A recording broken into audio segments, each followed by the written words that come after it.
Well, despite a mandatory evacuation order for some areas, some diehards are making the risky decision to hunker down and try and ride out the storm. Good evening and thank you for joining us tonight. I'm John DeLuca. Well, that crowd includes a couple from Johnston. ABC 6 News anchor Olivia DeRocha spoke with that couple today. She joins us now live in the newsroom. Olivia, what do you have? Well, John, Greg and Diane Anderson are now in Cape Coral despite mandatory evacuations. Now, like you said, they chose to stay, but Diane tells me when she wanted to leave, it was too late because the bridges were already closed. Their biggest concern now are those storm surges.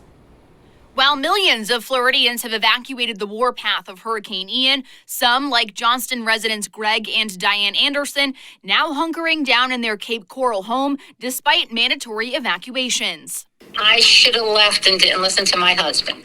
Diane saying the regret of staying is now starting to set in.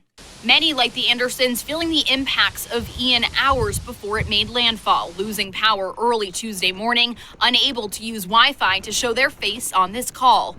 The trees look like they're going to be tumbling over. There's branches all over the place. The water is seceding up to almost near our front door.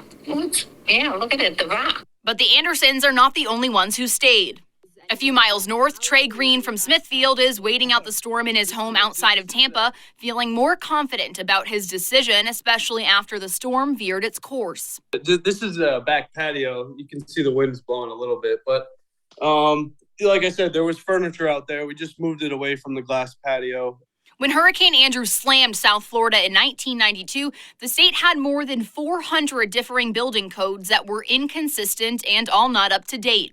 As a result, tragically, dozens of people were killed, neighborhoods were wiped out, and communities collapsed. But years later, Florida adopted the Florida Building Code that mandated construction could withstand hurricane-force winds, impact-proof glass, and be enforced with cement instead of wood to eliminate as much flooding as possible. I advise people when they're asked to evacuate, because this will never happen again. When they say evacuate, I'm evacuating.